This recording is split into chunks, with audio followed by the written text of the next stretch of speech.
So welcome everybody. My name is Teresa Shaver. I'm the Executive Director of the Business Advisory Center Durham. And together with our partners and our sponsors, we're very happy to have you here today for our upsales that's starting the, almost at spring session, that's starting the fall session. I just want to note and say thank you to Jay Gilgannon from RBC for our breakfast. Thank you.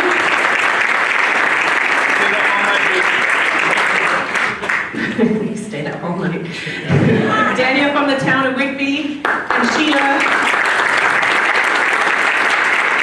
And we have community, one Kevin and Elsie, who are doing our videoing. So these files do go on our YouTube channel and also on One Community One's channel. So please share it with people and watch them. We'd appreciate that. So hopefully I haven't forgotten anybody. Angelo and Frank also for helping us bring our sponsors and speakers together. We couldn't do it without you, so thank you very much. Just before I invite Frank up, there's one thing coming up for Durham. Does everybody know what it is? Do it in Durham. Do it in Durham, yes. It's our Global Entrepreneurship Week, so we generally have like 40 to 50 events in that week, and it's all around celebrating entrepreneurship, bringing together innovators, creators, job creators, and really celebrating entrepreneurship in Durham. So it's been going for 7 years. I'm happy to say that we have over 40 partners that take place in it. I'm excited about the different things that are going to happen this year. We're doing a whole bunch of different events. We're actually starting on Friday with the Biz Fest in Ajax, and then we have a Monday morning networking event here in this building where we get to introduce all the networking organizations of Durham region in one place so that people can get to know who they are. And then we'll go on to have all kinds of different events. A lot of events that Spark Center are going to be putting on as well around AI and technology. And then we're going to have Spark Angels put on an event. So just different things to bring our community together. And we truly hope it's going to be all across Durham region. So we are looking for presenters, for event locations, and any sponsors as well if anybody's interested. It's not that it costs a lot of money, it's just that we like to provide catering at some of the events so that we can cover that. So Frank, may I invite you up to introduce our speakers? Thank you. Well, good morning, guys. Good morning. Awesome. So listen, I am humbled. This is our 25th of this session. I was looking at the lineup that we've had here for the last 3 years. It's just been phenomenal. And it's our 7th of the year. So welcome back from summer, although it seems like summer is back. Look, I'm very excited today. It's Cannabis Day here. So I know you guys all showed up. So seriously, a big shout out to you guys for wanting to have this on, because if we don't have the attendees and we don't have the generous speakers who come out and sharing their journey, this would not be possible. So if you think about it, for 3 years running, this is pretty freaking awesome. So I want to have a little fun this morning because I met our speaker today through my wife, Kim. Kim runs the clinic here in Bowmanville, and she introduced me to the team, and I'm very excited when I met them. But I'm also excited because I have a reputation now where my wife gets phone calls from some of our Rotarian members saying, can you hook me up? So Joyce Marshall, for those of you that don't know Joyce, would you please just stand up for a second, please? Yes, you can stand up for your ID. Is Joyce called to be hooked up? Yes. I knew it. So just a quick story, then I'm going to introduce you, Wayne. I was golfing at a golf tournament for Barry Mount. By the way, Barry's our speaker in November, and my mentor from the Rotary. He is my sponsor at the Rotary. Joyce is also a Rotarian. There's a few other, Patrick, there's a few Rotarians in the room, Matthew. But I was at a golf tournament, and Barry Mount is the partner of HMA is Mr. Hardiman. And Mr. Hardiman is what, about 80, I guess, right now? Don't say that. Don't say that. Okay, 72. Okay. Anyway, I'm talking with him, and he said that he was talking about having pain and how he's using cannabis, medical cannabis, to help his pain. And then we stopped at the next golf hole, and Joyce was there, manning the hole, because Joyce volunteers everywhere in Durham region with hospice and so on. And they're talking about pot. So Joyce is hitting me for pot, and she's taking it to the cottage. That was the joke of the summer. But look, guys, this is very serious, and I know we joke. I belong to some angel groups that still have this stigma about investing in cannabis, but I can tell you that Kim and I have made our first two, or about to make our first two investments. One was in a company called Grobo. But if I can just have this young man, Simon, please, Simon. Simon came from Edmonton and he's in the cannabis space. When he heard that the team is here, how is that for sales, guys? He wasn't supposed to be here. So he flew from Edmonton right here last night so that he could meet them. And that to me is, yes, that does me. But anyway, for the newbies, what is this about? Really, this is just sharing journeys, how the companies came to be, and also sending a message that all those sleepless nights, all those frustrations, all those business challenges that you have, you're not alone. We all have had them, but at the end of the day, they're going to share with you, first of all, a little bit of education about this cannabis space, but think about if even in your own business can fit into here somehow, okay? But it's really a serious business, and I'm excited about it. It's our first that we've had, and can't wait to hear the talk. And of course, Wayne has brought a lot of his partners that they've helped grow the business together, and they're going to share their journey. So please, let me give you a little bit about what we promised you today. Even in medicine, driving top-line sales is critical if you want to survive and continue to meet the needs of your customers. Just join us as Wayne, the president of the Clinic Network, a private company that owns and operates 12 chronic pain management clinics across 4 provinces and locally here in Bowmanville. Provides multidisciplinary therapies for patients that suffer from chronic pain, rheumatoid conditions, and there's an entire list here, okay? He will share how they saw new market sales potentials, used a combination of market outreach programs, cultivated, you like the words that we're using in this? Cultivated centers of influence and developed strategic partnerships, some of them are here today, with companies like Canopy Growth to grow their business and become a leading provider. So they're going to share with you some strategies. Hopefully you can attach them to your business strategy and kick down some doors, okay? So I'm going to give you a little about, the closing line on this was, if you're curious about this new hot sector, want to apply some of their tips to your business, see a few samples. This one I recognize in my house quite a bit, but only when she gets the discount. And be inspired to knock down doors, okay? So I'm going to introduce Wayne. Wayne has over 25 years experience in healthcare, specializing in business development, mergers and acquisitions, operations, and capital market strategies. Prior to joining TCN, his roles included working as an interim CEO at Agility Health and an investment banker with international capital management, Gravitas Securities, where he focused on emerging companies in the life sciences and technology studies. Wayne's background includes strategic planning, corporate finance, corporate partnership, corporate governance, mergers, acquisitions. A very talented man. Can't wait to hear it. So please, big welcome for Durham, for Wayne. Thank you, Frank. Thank you very much for the kind introduction, and thank you everybody for coming out today. Frank presented me with a bit of a challenge. We are first and foremost a medical company, but we also deal in medical cannabis, and so he said, I want you to have some fun with this. So it's difficult when on the one hand we're talking chronic pain, but on the other hand we want to have a bit of fun with it. So just like our sponsor from Royal Bank, you were up baking last night, so were we. We slipped some into the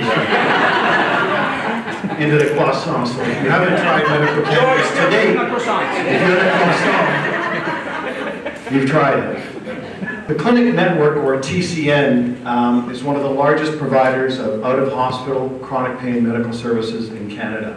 In fact, with our 20,000 square foot clinic in North York, it is the single largest out-of-hospital facility in Canada. We offer a wide range of medical services to help people with their chronic pain, and we currently operate in 12 clinics in 4 provinces. Chronic pain affects 1 in 5 people. Just look around you. And if it's not you, it's somebody that you know, or many people that you know. The cost of treating direct and indirect costs for chronic pain is greater than that to treat cancer, heart disease, and diabetes combined. In our industry, for treating chronic pain, it's a very fragmented industry. There's very few large players like ourselves. Most are small clinics that you'll drive by where they may only offer 1 or 2 services like massage therapy. And under capacity, anybody that's had to go and be part of a treatment, you understand that the wait time can be anywhere from a year to 3 years, and I've heard down east it can be even longer than that, to get in to see a specialist. So acute pain and chronic pain differ. With acute pain, you have an injury, you go see the doctor, you're assessed, they come up with a diagnosis, yes, you broke your arm, and there's a treatment, and you're cured. But with chronic pain, it's substantially different. Chronic pain, by definition, is pain that lasts 3 months or longer. But with chronic pain, you're going in to see the doctor probably not for the first time. And you've already probably been assessed, and you've been diagnosed, and you've been treated, but there is no cure. And one of the problems, too, that as a chronic pain patient is that typically physicians will prescribe you pain meds, opioids, and that sort of helps you get through the day. But what winds up happening is that you stay within the system. The treatment doesn't work, you're frustrated. You go back and you see another physician, another specialist. You're assessed again. There may be a different diagnosis and a different treatment, but again, it doesn't work.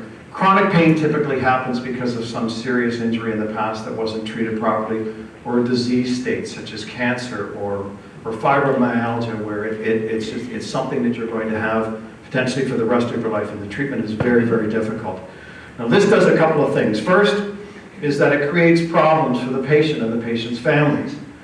There are obviously health problems, but there are socioeconomic problems. You're probably not working, and so you're feeling the pinch.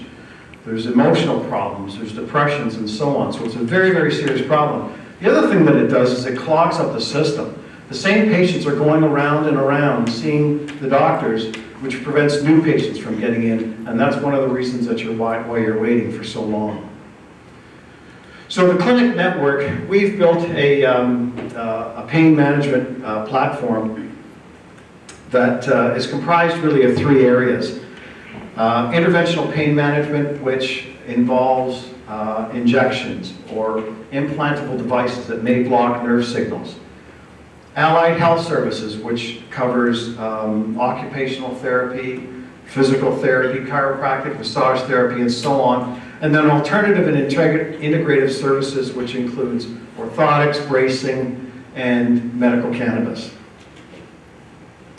Now, this just gives you an idea of our footprint across Canada. We're currently 12 clinics in 4 provinces. We've just completed an acquisition of another 7 clinics. We're opening up 2 in Manitoba, so we expect to be around 20 clinics in 6 provinces by the end of the year.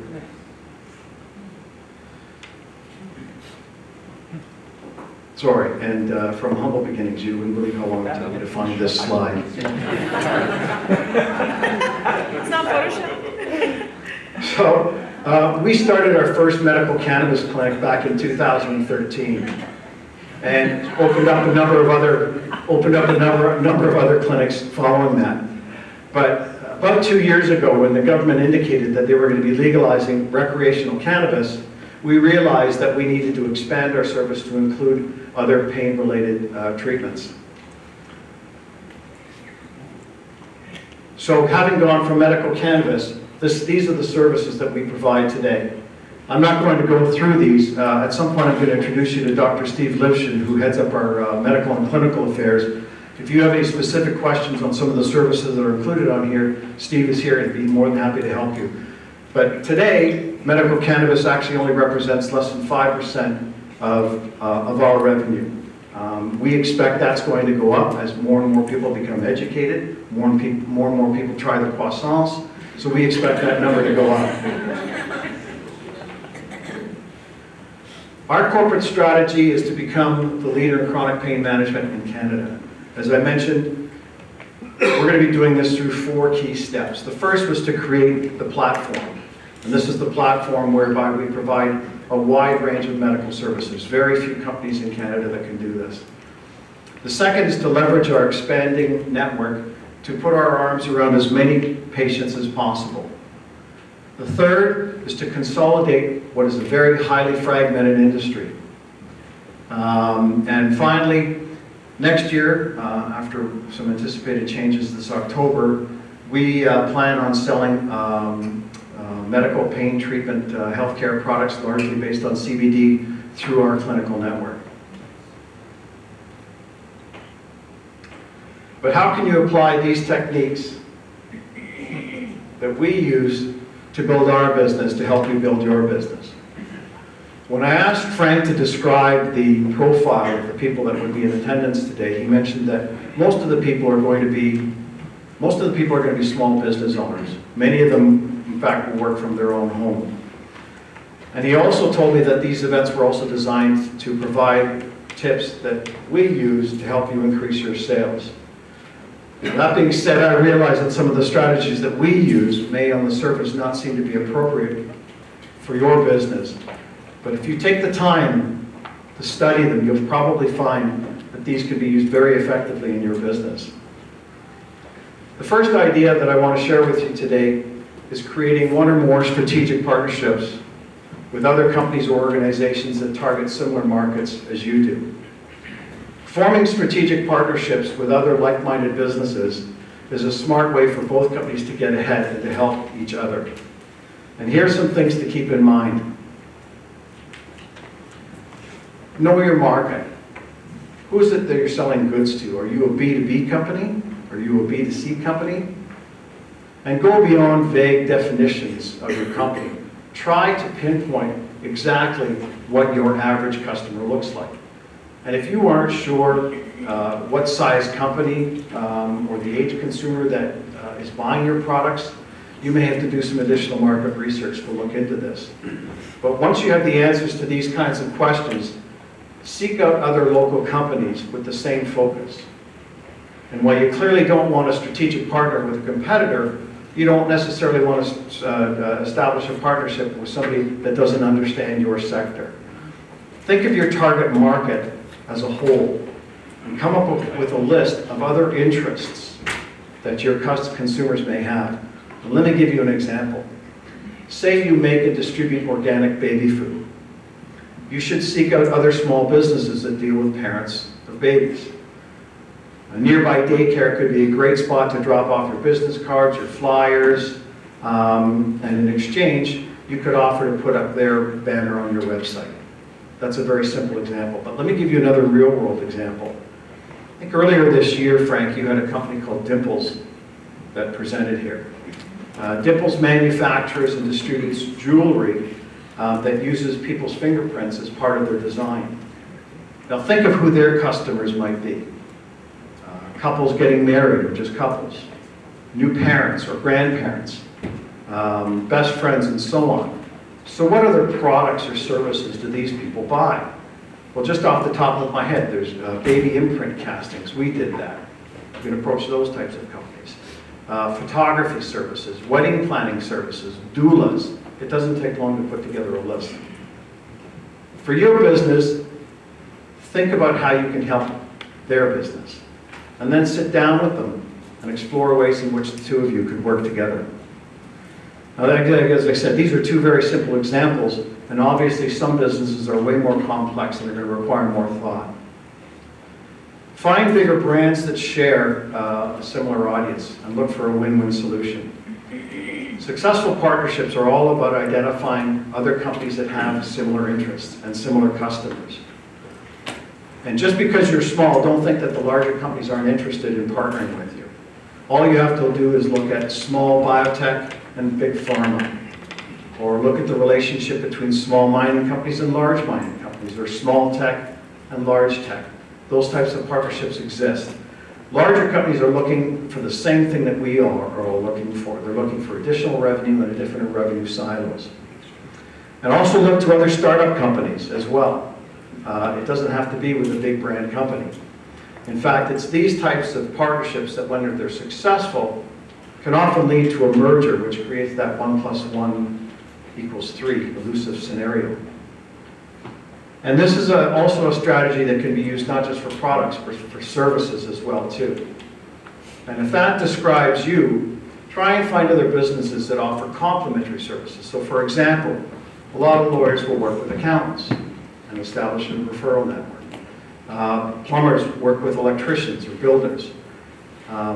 These types of partnerships work because they give you additional capabilities that you can provide your customers through those relationships, while also providing a source of referral business from your partner. And if you're going to take the time to build a partnership, try to build one that's got at least a chance at lasting a long time. When you think about it, it's hard to think about a time when there wasn't a Starbucks on every corner. One of the ways that Starbucks became the industry giant that it is by leveraging strategic partnerships. One example of their partnership strategy is their relationship with Barnes & Noble in the United States, and Chapters up here. It's a perfect example. What they've done is they're giving readers and shoppers a reason to hang out in the store, and it's giving Starbucks access into a very large retailer. So when you find a partnership that works, aim to build a long-term deal. And as you build the partnership roster, because we're talking about more than one partnership, try to find solutions that benefit both parties. Never lose sight of that. It can't be about you.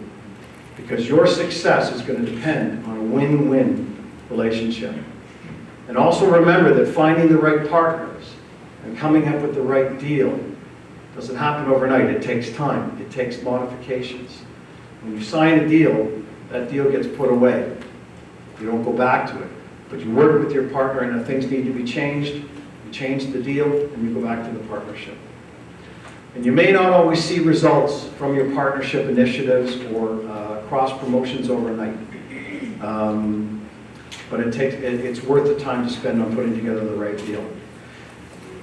Finally, regularly assess your partnerships. Are they meeting your prescribed goals? If you simply want to build brand reputation, measuring sales might not be the best measurement tool. But if you want sales to increase, then you need a different metric in place that lets you measure exactly how that partnership is performing. And remember to keep your own goals as a priority. And always continue networking. And cut the tie when partnerships are no longer working. Now, this is just an example of how we've set up our partnership strategies. I'm not going to go through all those, but I'll just give you a couple of examples. Our pharmacy partners up on the top right-hand side. We're working with a number of pharmacies to create a strategic relationship that extends into a number of different areas, but the most obvious is a referral network, a cross-referral network. Chronic pain patients will come in and speak with the pharmacist, and if there's a medical cannabis angle, even if there's not, there's a referral back. And then we're working on referring business in through the pharmacies. Our allied health affiliates. This is a very important one for us. Even though we're going to have 20 clinics by the end of the year, not all of the clinics are going to be offering all of the medical services that we currently provide in our North York clinic. And so we will be partnered. We will continue to partner with smaller clinics that operate in the geographic area where we're located to provide services that we don't provide at that clinic, and in exchange establish a referral for chronic pain patients that we can treat, even if it's on the medical cannabis side. One of the other techniques we use to increase revenue is to work closely with centers of influence. Centers of influence are those people or organizations that can boost your market access and credibility through referrals, testimonials, and simple word of mouth. These are people who are generally very well established, and they're good networkers, and they can introduce you to the kind of markets or customers that you need and are looking for. And ideally, you should be in the network of several centers of influence. So why is this important? A large consumer research organization in the United States has conducted a number of studies around this, and they found that the influential segment of the population is, quote, remarkable for its consistency, and typically deeply involved in their communities, both socially and politically. What does this mean? Well, their research suggests that winning the confidence of one center of influence can create 6 loyal customers. And out of those 6 loyal customers, you may be able to establish 1 or 2 new centers of influence. So you can see that there's a real exponential opportunity for growth within that business. So here are some simple steps that you can take to cultivate your own centers of influence. First of all, you've obviously got to identify and target your centers of influence. Who can help you grow your business? Who will introduce you to desirable new customers? For us, at TCN, it's lawyers, accountants, auditors, physicians. What you have to do is look at your specific business. Who are the type of people, organizations, that talk to customers that you'd like to meet? The next point is probably one of the most important, and that's defining value. What genuine, unique value can you offer your centers of influence? What do you or your company bring to the table? What skills, contacts, information, resources do you have? Imagine you're a startup business and you're doing a pitch on Shark Tank. What would you say? And where do your centers of influence hang out? Do they belong to any specific business organizations, associations, or networking groups? And do you have a presence there? And it's your responsibility to approach your potential centers of influence. And that means you better have an arsenal of material that you can use to get their attention. And I'm not talking about keychains or golf balls or vape pens or anything like that. What you need is conversation and compelling evidence that you're special and unique. And yes, a little dog and pony show is very helpful. And if you don't already have an elevator pitch for your business, create one. Once you've done that, go back to defining your value and make sure you're clear on what it is that makes you unique from your competitors. And speak up. A warm introduction to a center of influence is far better than a cold one. Let those people in your network, including your employees, friends, professionals you work with, your board, let them know what you're looking for. Get your message out and tell them specifically who you're looking to meet. Influential people have incredible networks that once you tap into can bring a lot of new business into your company. And with them, what's in it for me? So, being human nature tends to be fairly selfish. We're much more interested in how they're going to help us. But if you're going to create a win-win situation, you absolutely have to consider, figure out, and let them know how you're going to be able to help them grow their business. And inviting participation. Centers of influence typically like to engage with other people. So if you're having some type of an event, such as this event, where you're sponsoring it or you're leading it, invite your centers of influence into that to hear that. Give them a chance to meet people within your network. And keeping in touch. Establishing the initial contact and making your pitch is only half the battle. You must retain and maintain your relevance by staying under the nose of your centers of influence. LinkedIn is a good start, but you also want one-on-one communication. Bring together or create unique content of information that could be of value to them and share it. And make sure you invite influencers, as I say, to any events and let them do the same. And finally, reward your centers of influence. When a center of influence gives you a lead or makes an introduction for you, show your appreciation right away. Even if there's not a sale or anything that comes out of it, let them know that you appreciate what they're doing for you. The final technique that we use may be one that you already use, and we call it community outreach. And this activity takes time, and it probably costs a few bucks. But the value that it can bring to you and your business could be priceless. You have to think about it. Throughout your business life, you have gained experiences, valuable experiences others in different industries won't have had. Don't be afraid to share with others what you've learned. In business, you can act as a mentor, or you can do public speaking, such as I'm doing today. And I talked earlier about creating written content that others can use for their audience. There's all kinds of blogs, newsletters that are always looking for written content. They're struggling to find it. Help them with it. Or you could offer discounts to specific market groups, such as seniors. But establish your corporate character as one that is recognized for giving back. Let your actions speak for the organization. For the final part of my presentation, I want to briefly touch on something that may have drawn a few people in today, and that's the croissants.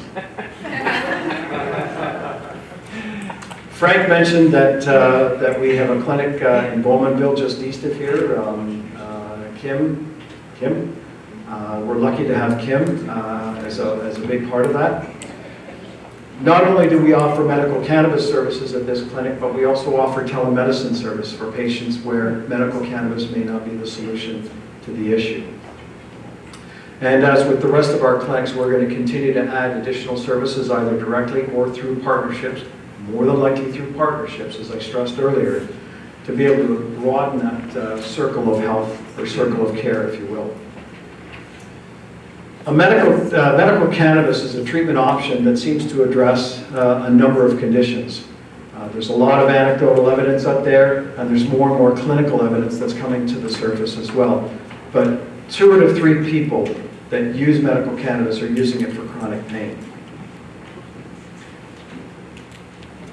Now, before I talk about your amygdala, actually, I'm not going to talk about your amygdala. At this point, I'd like to introduce Dr. Steve Lifshin, who heads up our clinical and medical affairs, and Steve is going to talk to you about your amygdala.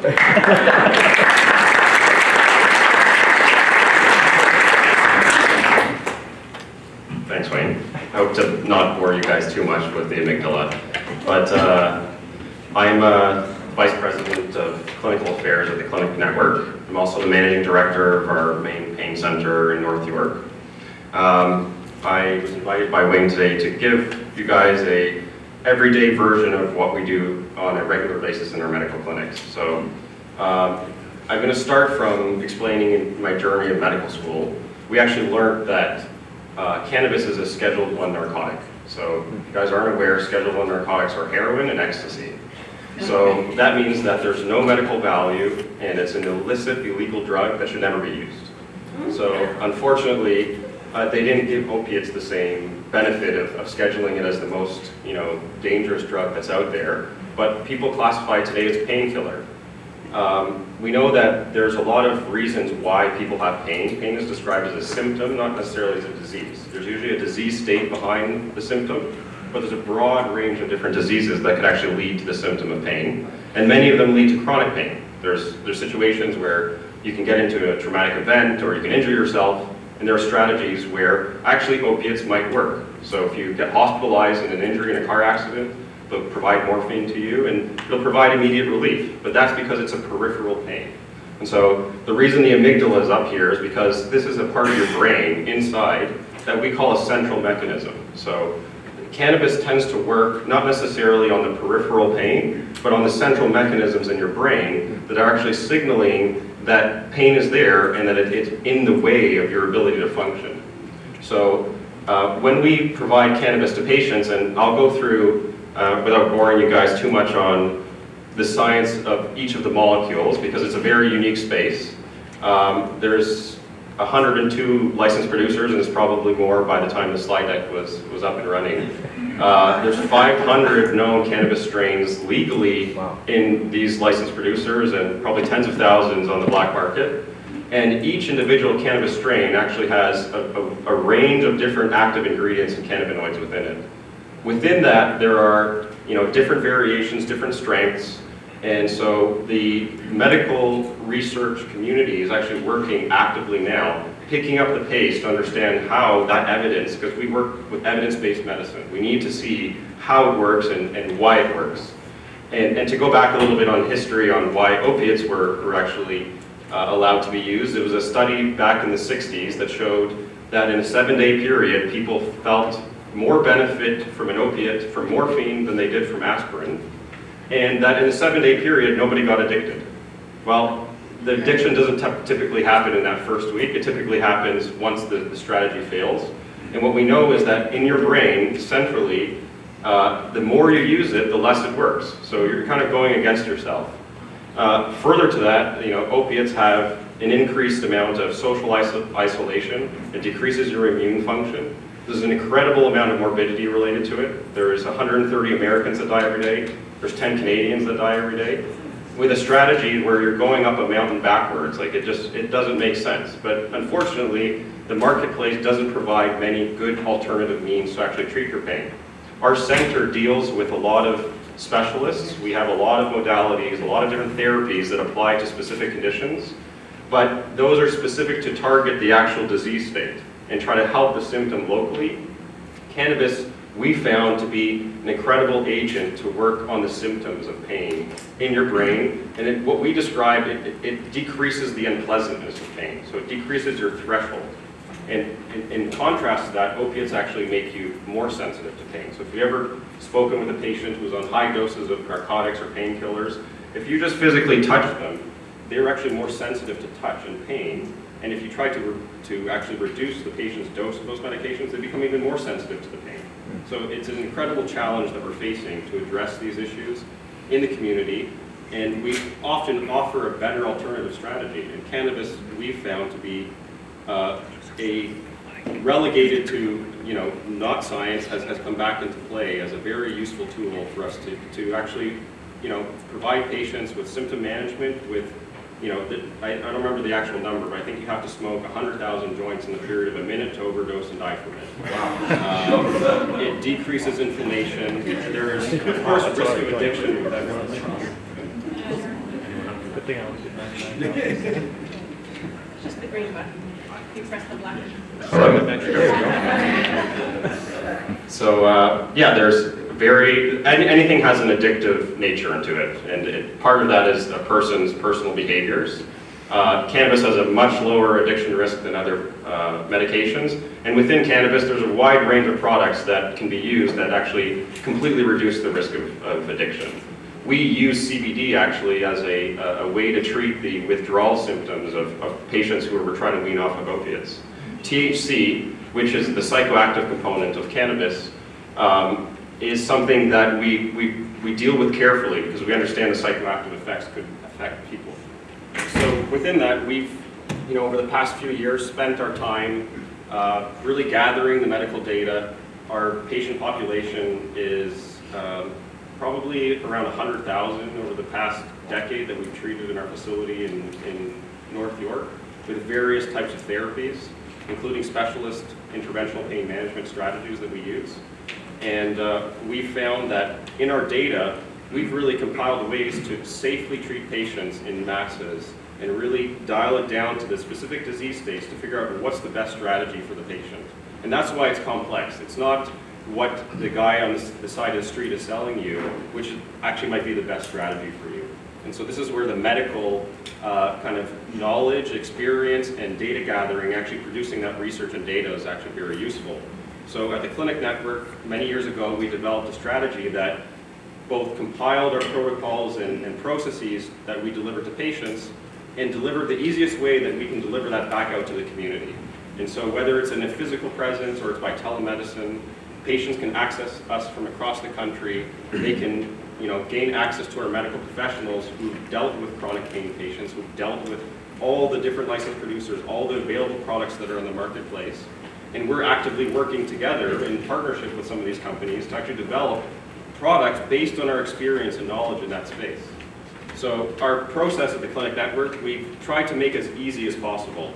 Although we need, for our purposes in pain management, a very robust file. We want to really understand what's behind the scenes in your diagnostic or in your disease state. From a cannabis perspective, we don't want to make things overly complicated. We want to bring the patient in, understand what methods they've tried, what they haven't, what has worked, what hasn't, and where does cannabis fit into that. Very rarely does cannabis really solve everybody's problems. So it's really always a multimodal approach. You have to stay active, you have to exercise. We're not really picky on which one of the strategies you do. You have to keep your mental health and wellness in check. Again, whether it's Tai Chi or a psychologist or your partner or a colleague, having ways to treat those issues are important. Our specialty area is interventional pain management, and then there's an arm of pharmacological management that Wayne put up on that slide. Pharmacology has existed for quite some time. There's large pharmaceutical companies who've all worked on these different molecules and strategies for us to actually get the therapies and benefits that they've provided. What we know, and there's some companies who've actually developed synthesized versions of cannabis, they don't work as well as the actual flower. They don't work as well as the actual plant. And so there's much that we don't know today. And as we go through this process, we're starting to uncover all the different cannabinoids, all the different advantages to the plant in itself. And that's why I think it's a very interesting space to be in that is also very unique. There's not other medications that kind of fall within all the other domains of disease states. Although we're specialists in chronic pain, it treats anxiety, it treats depression, it treats chemotherapy-induced nausea and vomiting. It goes around inflammation. A lot of patients who have autoimmune conditions, lupus, rheumatoid arthritis, have found benefits not only from the pain side, but also from the anti-inflammatory properties of the plant. And so we're kind of going back in medicine to the origins of where medicine came from, which was actually organic, botanical types of plants. And a lot of the medications that were synthesized actually all came from those botanical, organic plants. So it's an interesting time to be involved in pain management and when we have this useful tool. And it's very important for us to address people who are really going down the wrong trajectory, that their strategies are failing today. And we know that there are increased risk of harm from, decreased quality of life, isolation from a social economics perspective, and from our perspective as physicians, increased morbidity. They're dying. So we want to get and address those issues in the best way that we can. And so thank you, Wayne, for inviting me today. We've,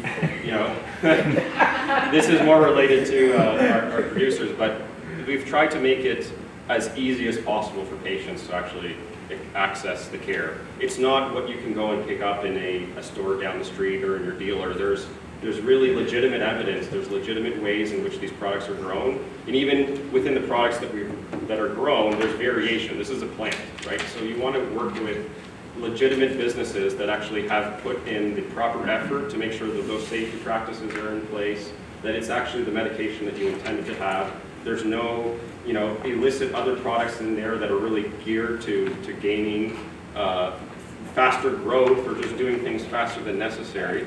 And so, it's a great collaboration that we have with the licensed producers where they're working on the medication side and they're actually actively helping and doing the research behind some of the products that we're initiating. And we hope to work together in the bigger picture, actually bringing our knowledge back to that as well and creating proprietary products that will actually access our patients in pain management. So I could go on for hours about opiates, about pain management, but you guys can feel free to ask me any questions that you might have after the talk. Awesome.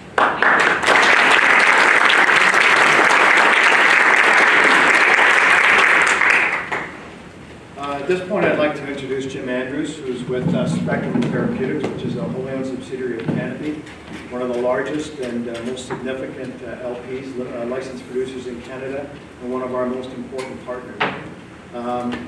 Going back to what I was talking about, building partnerships, even before the session started today, talking to Jim and George about expanding our partnership into clinical research as well too. So these partnerships may start at one level, but they'll grow beyond that if they're effective partnerships. So anyway, Jim, hand it over to you. Good morning, and thank you all for being here today. So I've been in the medical cannabis industry now for 6 years as a representative of Spectrum Therapeutics. I'd just like to share with you the culture of our company, who we are, and what we do. So Spectrum Therapeutics, we're committed to medical and to those patients with unmet medical needs. As you can see, we are the leaders in medical education. The purpose of this, we were created not only to enhance the experience for over 340,000 Canadians currently using medical cannabis, but also for the millions more that could benefit from medical cannabis in the future. So we know that healthcare professionals still need to get accustomed to this therapy treatment approach, and that's why we are dedicated to our medical education across all stakeholders, as you can see. We have a dedicated spectrum supply for medical patients. We know that consistent supply isn't just nice to have, it's a necessity. So with our 12 locations across Canada, we have over 5.6 million square feet of dedicated supply space, with one of our locations being in Bowmanville. So we are Durham related. Canopy growth production, obtaining genetics. So here we, Canopy growth, we breed our own genetics. Each plant is going to be tracked from seed to sale.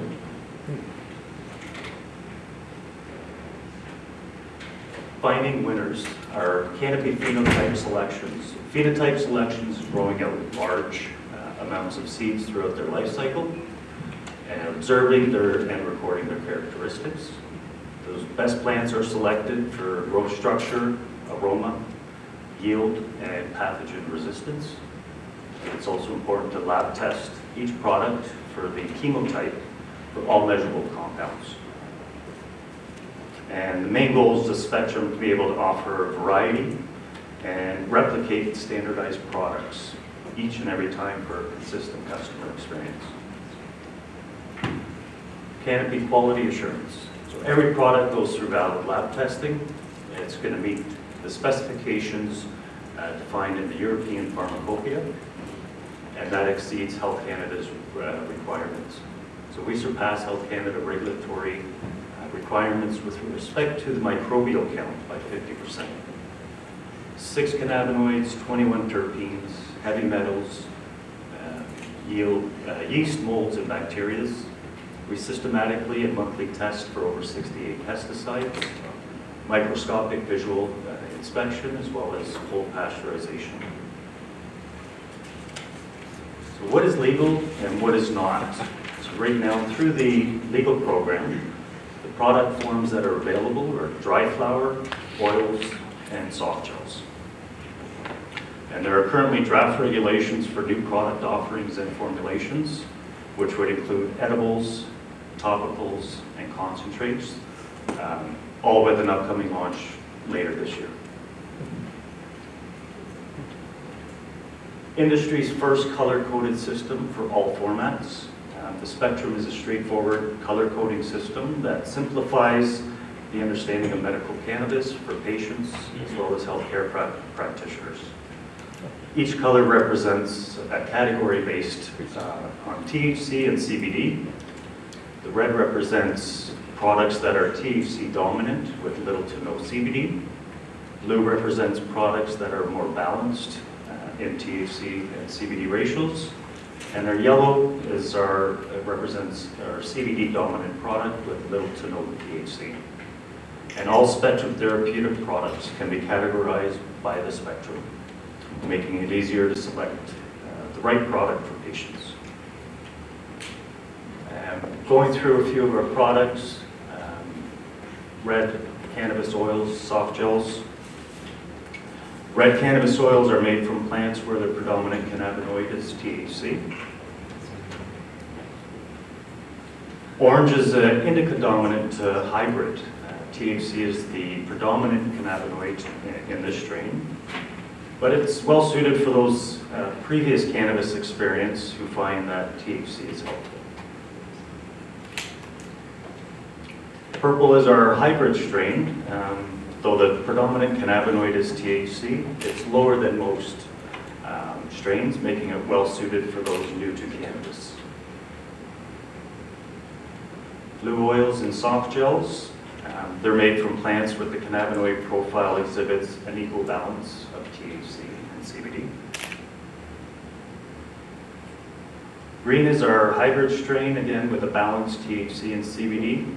It's well suited for those who'd like to try THC for the first time, but as well as experienced consumers looking to add CBD into their routine.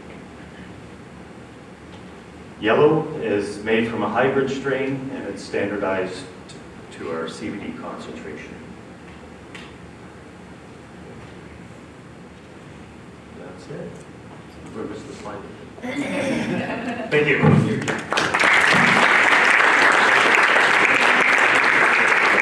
Thank you, Jim. Well, that pretty much wraps it up. I'd like to open it up for any questions that you may have. Call upon myself or Jim or Steve. If you've got questions that you're uncomfortable asking out loud, we're going to be staying a little bit afterwards. There's some information up here on the Spectrum products. There's information on the clinic network and the services, but at this point, I'll open it up if there's any questions.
it's challenging to really make change happen fast.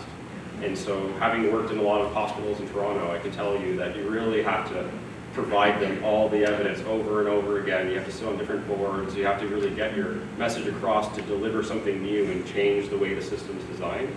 And so a lot of what's happening and in correlation, in partnerships with those hospital networks or academic institutions, it's actually, they've appreciated the benefit of sending that out to the community, right? They don't necessarily want to participate in cannabis management if they're not experts in it, but they now are starting to refer us patients to actually be able to help them in the long-term management. Because today, when you get discharged from hospital, you're getting a week's worth of painkillers. And that's what sets off the trend, right? So they understand that as doctors, we are responsible for a lot of the issues that where we are today. The lack of strategies, the promotion of the wrong products.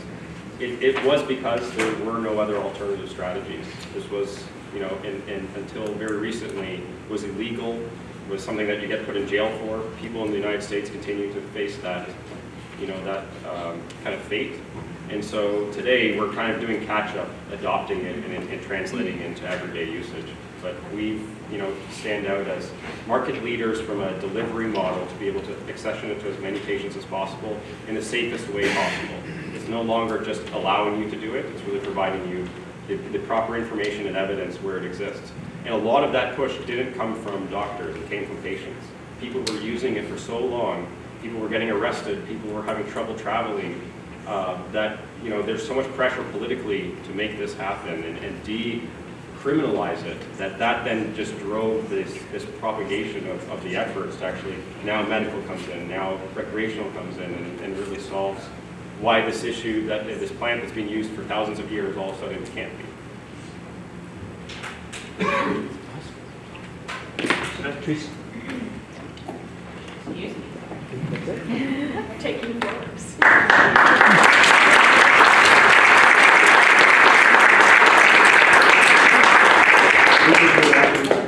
Okay. There is, of course, materials here and some literature, and we will be here, and so will the presenters today. Frank, did you want to? So Barry's up on October 16th. Thank you. Barry's our next speaker. Thank you, Barry. Yes, October 16th, so please join us. Barry's got a great journey to share. And Won't be as exciting as cannabis. these are the benefits, people. So I've known Barry for a very long time, and one of the thoughts I had if he was going to speak was how giving back has grown your business. And I think it's a great topic. Well, I just made it up for you, but it's a great topic. So I hope you guys can all join us here next month. And then, of course, we also have one coming up in November for this year. So that's the lineup for this year. Thank you, everybody. Have a wonderful day.